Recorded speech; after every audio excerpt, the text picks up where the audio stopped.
नमस्कार, खबरें जारी न्यूज 24 पर मैं हूं आपके साथ मकसूद खान। महाराष्ट्र का विधानसभा चुनाव जैसे जैसे नजदीक आ रहा है वैसे वैसे ही नए नए मुद्दे पर प्रदेश की सियासत गरमाती जा रही है। मराठा आरक्षण, शिवाजी महाराज जैसे मुद्दों के बाद अब राज्य की राजनीति में प्याज की भी सियासी पार्टियों के एजेंडे में शामिल हो चुकी है। अब की बार विधानसभा चुनाव में प्याज एक बड़ा मुद्दा बनने जा रहा है। दरअसल केंद्र सरकार ने प्याज को लेकर एक बड़ा फैसला किया है। सरकार ने प्याज की एक्सपोर्ट ड्यूटी को आधा करने का ऐलान कर दिया है। अब सरकार के इस फैसले को लेकर इंडिया गठबंधन के साथ ही किसान नेताओं ने भी इसे महाराष्ट्र के विधानसभा चुनावों से जोड़ दिया है। आखिर प्याज महाराष्ट्र की राजनीति में क्या अहमियत रखता है? बीते लोकसभा चुनावों में प्याज की वजह से कैसे महाराष्ट्र में एनडीए को भारी नुकसान उठाना पड़ा था, इसी को लेकर यह रिपोर्ट देखिए।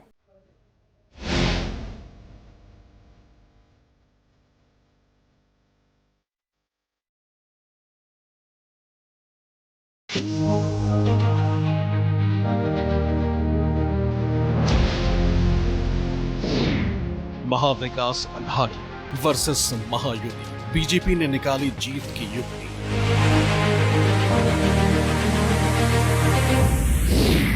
महाराष्ट्र की जंग का नया मुद्दा, चुनाव में एजेंडा बना कांदा।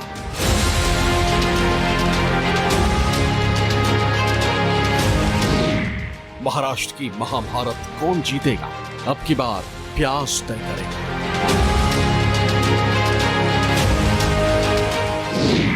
प्याज जिसे उगाते भले ही किसान हो, मगर इससे बाजार भी जुड़ा है और आम आदमी, खासकर आधी आबादी का भी कनेक्शन। और अब तो ये सियासत में भी अपने खास पहचान बना चुका है। सत्ताधारी एनडीए हो या विपक्षी इंडिया गठबंधन, सभी के एजेंडे में ये प्याज है। और इस प्याज को लेकर सरकार ने एक बड़ा फैसला लिया। फैसला ऐसा जिसको लेकर सरकार का दावा है कि इससे प्याज किसानों को काफी फायदा होगा। आर्थिक रूप से किसानों को बड़ी राहत मिलेगी, किसानों की आमदनी बढ़ेगी। चुनाव से पहले सरकार के इस तरह के फैसले ने प्रदेश की सियासी फिजा बदल दी। समझिए कैसे। दरअसल प्याज के निर्यात कर यानी एक्सपोर्ट ड्यूटी अब तक 40%, यानी किसी किसान या व्यापारी को अगर 100 रुपए का प्याज विदेश भेजना हो तो उसमें से 40 रुपए बतौर एक्सपोर्ट ड्यूटी सरकार को देनी पड़ती। इससे छोटे और मझोले किसान नाराज। उन्हें लगता था कि 100 में से 40 रुपए सरकार को ही दे देंगे तो फिर लागत काटने के बाद उनके पास बचेगा। इस वजह से ज्यादातर किसान अपना प्याज अपने देश में ही बेचने लगे। लेकिन दिक्कत यहां भी किसानों के पीछा नहीं छोड़ती।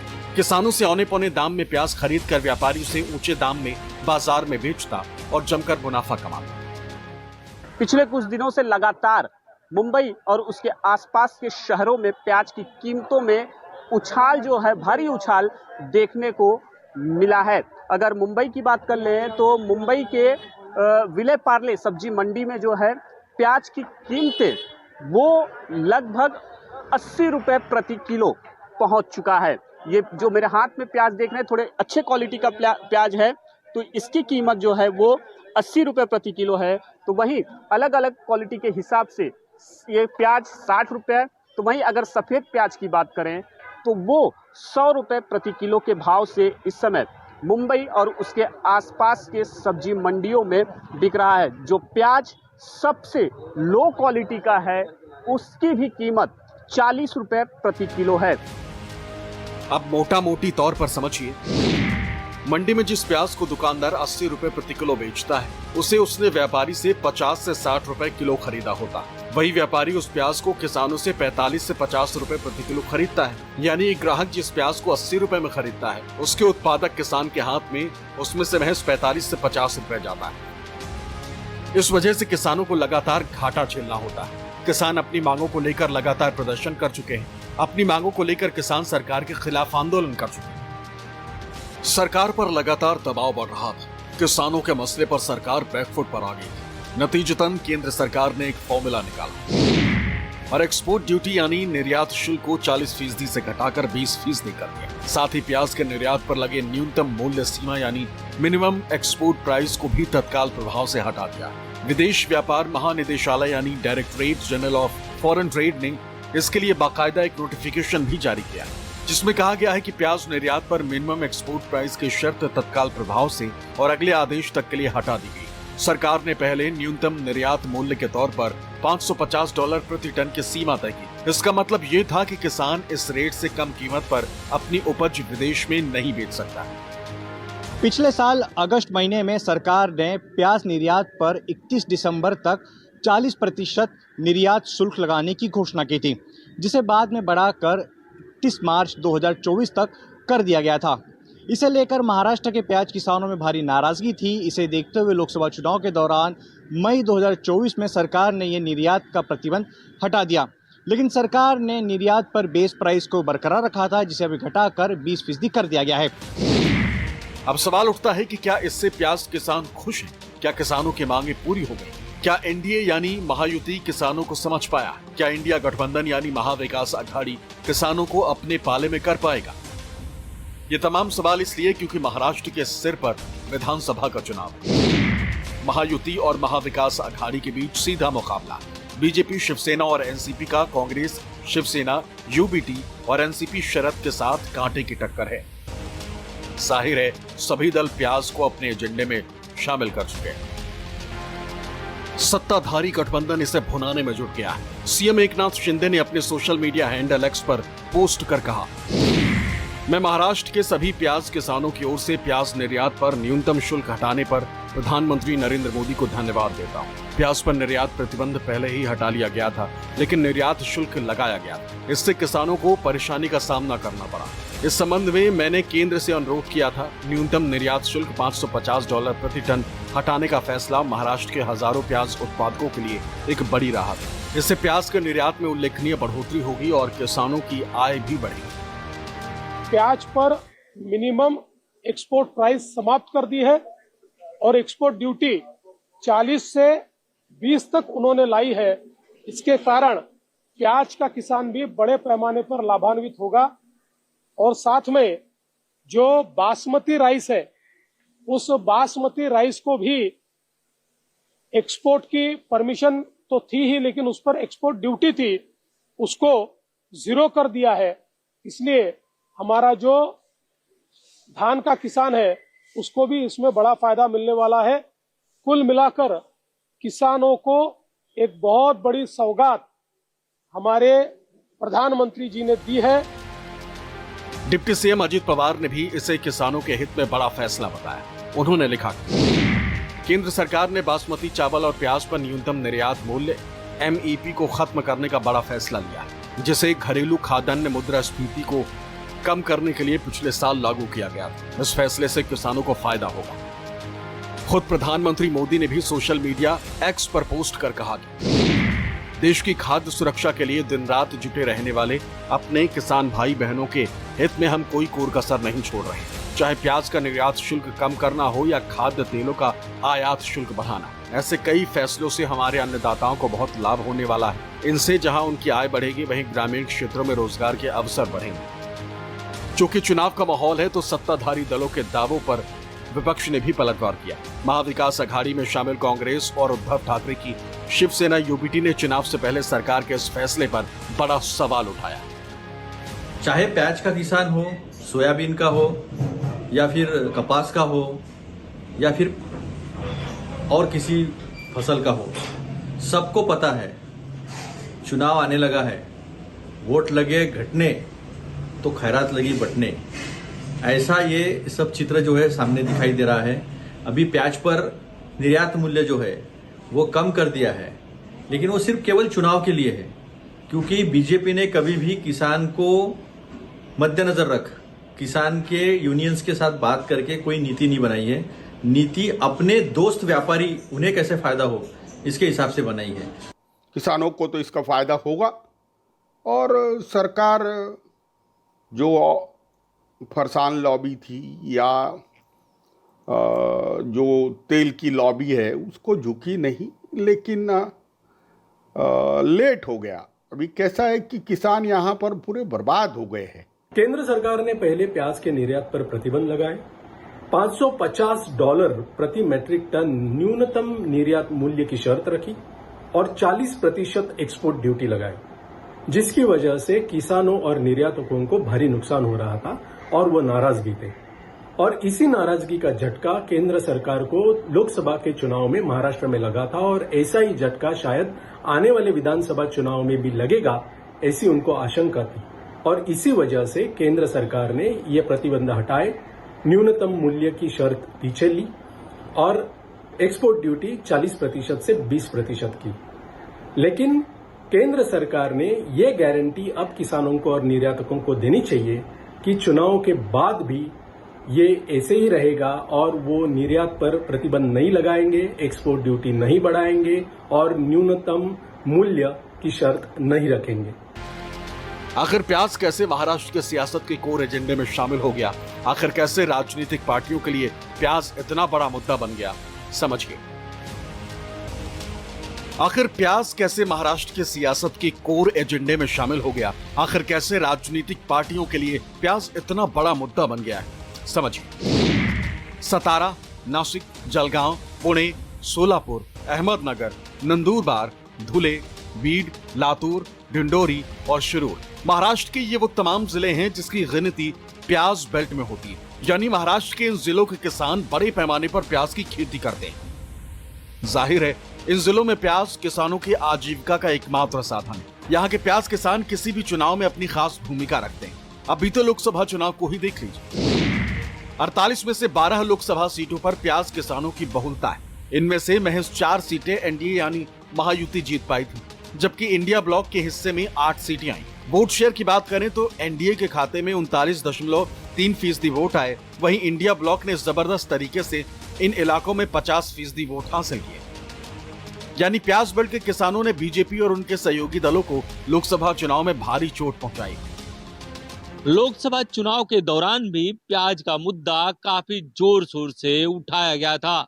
तब विपक्षी नेताओं ने प्याज की कीमतों के साथ ही प्याज के एक्सपोर्ट ड्यूटी और प्याज के मिनिमम एक्सपोर्ट प्राइस पर भी सरकार को घेरा था।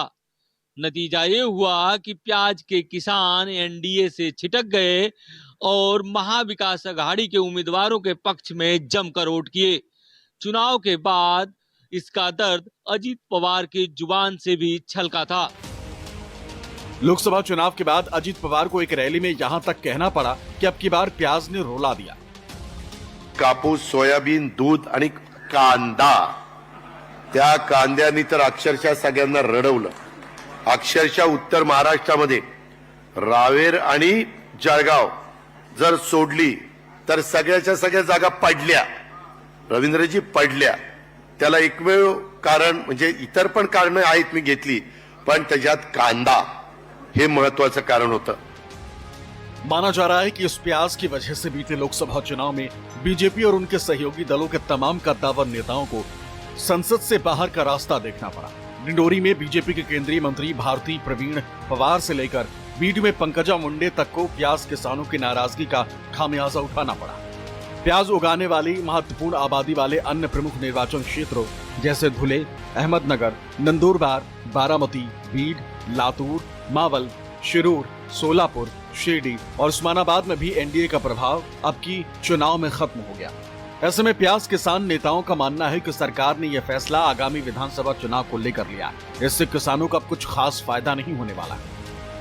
अभी जो असेंबली के चुनाव है महाराष्ट्र के, उसको देखते हुए सरकार ने ये राजनीतिक फैसला लिया है, ऐसा हमारा कहना है। क्योंकि लगातार 10-12 महीने 13 महीने किसान घाटे में प्याज बेचती रही, तब सरकार ने एक्सपोर्ट ड्यूटी 40% पहले लगा के रखी थी। उसके बाद $800 का EMF था। उसके बाद 6 महीने के लिए एक्सपोर्ट पे पूरी पाबंदी थी, निर्यात पूरे बंद करके रखी थी। और अभी जो लोकसभा में नुकसान हुआ, उसके बाद बहुत किसानों ने कौड़ियों के दाम में अपना प्याज बेचने के बाद सरकार ने ये निर्णय लिया है। इसके लिए सरकार ने बहुत देर कर चुकी है, क्योंकि किसानों का बहुत भारी प्याज जो है वो कम दाम में बेच के किसानों का बहुत घाटा हुआ है। महाराष्ट्र के किसानों को इसका कुछ लाभ होने वाला नहीं, क्योंकि किसानों के प्याज पास जो प्याज है वो बहुत कम बचा है।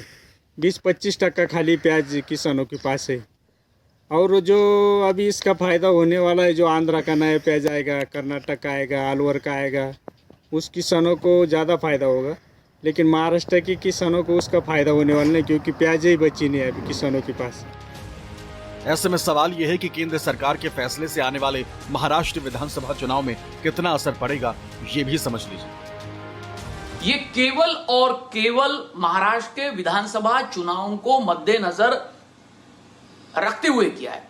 जैसे उन्होंने एडिबल ऑयल के बारे में फैसला लिया, जिसका फायदा हरियाणा के विधानसभा चुनाव में उनको जरूर होगा, लेकिन प्याज के बारे में जो फैसला प्रलंबित था उस पर केंद्र सरकार अपनी राय नहीं बना पा रहे थे। लेकिन जिस कदर लोकसभा चुनाव में उनको भारी मतों से उनके कई उम्मीदवार उत्तर महाराष्ट्र में हार गए, जिससे उनको यह साफ हुआ कि अगर विधानसभा चुनाव में इसी तरीके से अगर हार का सामना करना पड़े तो फिर से सत्ता में आना मुश्किल है। और इसीलिए यह फैसला केंद्र सरकार ने महाराष्ट्र के विधानसभा चुनाव को मद्देनजर रखते हुए लिया है।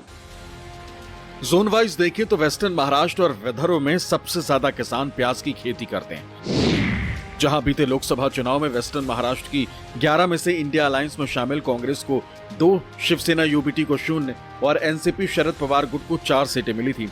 वहीं एनडीए में शामिल बीजेपी को 2 और सीएम शिंदे की शिवसेना 2 सीटों पर जीत दर्ज कर चुकी थी, जबकि अजित गुट के एनसीपी का खाता भी नहीं खुला। वहीं विदर्भ की 10 सीटों पर से इंडिया अलायंस में शामिल कांग्रेस को सबसे ज्यादा 5 सीटें मिली थी। वहीं उद्धव को शिवसेना और शरद पवार की एनसीपी को 1-1 सीट मिली थी, जबकि एनडीए में शामिल बीजेपी को 2 और शिंदे की शिवसेना ने 1 सीट पर जीत दर्ज की थी। विधानसभा चुनाव के लिहाज से देखें तो तकरीबन 70 से 75 विधानसभा सीटों पर प्याज किसानों का प्रभाव है। इन सीटों पर किसी भी कैंडिडेट के जीत हार में प्याज किसान अपनी खास रोल निभाते हैं। ऐसे में लाजमी है कि प्याज किसानों को लुभाने के लिए सरकार को कोई बड़ा फैसला लेना ही था। ऐसा है कि भारत में महाराष्ट्र का प्याज अव्वल, टिकाऊ, खाने में टेस्टी। बाहर के देशों में, बाहर जहाँ कंट्रियों में हमारा प्याज जाता है, भारत का प्याज, महाराष्ट्र का प्याज जाता है तो हमारा सीना चौड़ा होता है। वहाँ पे हमारी डिमांड बढ़ती है कि और भेजो और भेजो, क्योंकि अपना प्याज खाने में भी टेस्टी है और टिकाऊ भी है। जब भारत सरकार ये टैक्स बढ़ा देती है, ड्यूटी बढ़ा देती है, तो हमारे प्याज को बाहर जाने भेजने वाले बंद हो जाते हैं, बाहर भेजना बंद कर देते हैं। तो उसका सीधा सीधा बेनिफिट पाकिस्तान, चाइना, तुर्की, ईरान, इस कंट्रियों को प्याज जो होता है उनका प्याज बिक जाता है, अच्छे भाव में बिक जाता है। तो भारत सरकार ने ये ड्यूटी बार बार न बढ़ा के जो ड्यूटी स्थिर रखे। अब जरा आंकड़ों से समझ लीजिए। एक रिपोर्ट के मुताबिक वित्तीय वर्ष 2023-24 में महाराष्ट्र में प्याज का कुल उत्पादन 86.02 लाख मीट्रिक टन रहा। वही वित्तीय वर्ष 2022-23 में 120.33 और 2021-22 में 136.69 लाख मीट्रिक टन प्याज का उत्पादन रहा। वहीं पीआईबी के मुताबिक भारत प्याज का शुद्ध निर्यातक है और निर्यात से आय उपार्जन करता है। पिछले 3 वर्षों में भारत द्वारा अर्जित शुद्ध निर्यात मूल्य वर्ष 2021-22 में 3,326.99 करोड़ रुपए, साल 2022-23 में 4,525.91 करोड़ रुपए और साल 2023-24 में 3,513.22 करोड़ रुपए था। बहरहाल किसानों को खुश करने के लिए केंद्र की मोदी सरकार पहले से किसान सम्मान निधि के तहत हर साल 6,000 रुपए देती आ रही। इसके अलावा कई तरह की सब्सिडी देने का भी प्रावधान सरकार ने तय कर रखा। हालांकि वो अलग बात है कि खेती के समय में यूरिया जैसे अहम खाद की कीमत बढ़ा दी जाती है, जिससे किसानों को कई तरह की समस्याओं से दो चार होना पड़ता है। अब ऐसे में देखना दिलचस्प होगा कि प्याज को लेकर केंद्र सरकार ने जो फैसला लिया है उससे आने वाले विधानसभा चुनाव में क्या असर पड़ता है। Bureau report, news 24। चुनाव मतलब न्यूज़ 24।